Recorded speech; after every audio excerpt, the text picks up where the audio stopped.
విషయంలో కేంద్ర హోంశాఖ సహాయ మంత్రి బండి సంజయ్ కుమార్ మరోసారి ప్రభుత్వంపై నిప్పులు చెరికారు. హైడ్రా దాడులపై ప్రభుత్వం పునః సమీక్షించుకోమంటే బీజేపీ తెగించి కొట్లాడేందుకు సిద్ధంగా ఉందని హెచ్చరించారు. సందర్భంగా ప్రజలను ఉద్దేశించి మాట్లాడుతూ, ప్రజలారా మీకు అండగా బీజేపీ ఉంది. మీ ఆస్తులను రక్షించే బాధ్యత తీసుకుంటాం. మీ ఆయుధం మేమవుతాం. పేదలకు ఆయుధంగా బీజేపీ మారబోతుంది. మీ ఇండ్లపై హైడ్రా బుల్డోజర్లు దిగాలంటే ముందు బీజేపీ కార్యకర్తలపై మాపైన బుల్డోజర్లపైన దిగిన తర్వాతే మీ ఇండ్లను తాత్కాలికంగా తాకాలి. అందుకు పూర్తిగా సన్నద్ధం ఉన్నాం.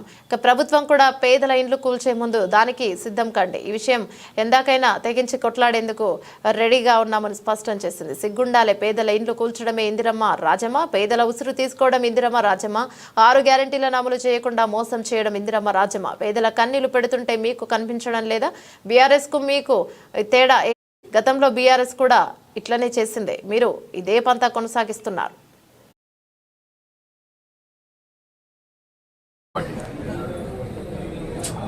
ఇద్దరు తెలంగాణ రాష్ట్రాన్ని పూర్తిగా అవినీతి కంపుతో ముంచేస్తున్నారు.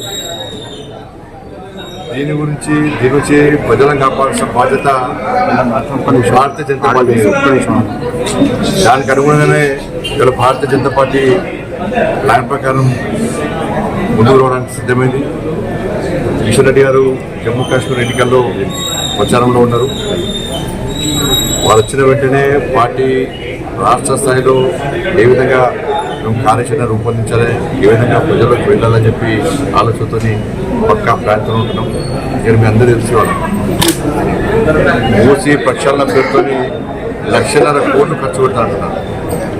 వాళ్ళేమో కాళేశ్వరం పేరుతో 1,00,000 కోట్లు ముంచిన ప్రజలు మారబెట్టారు.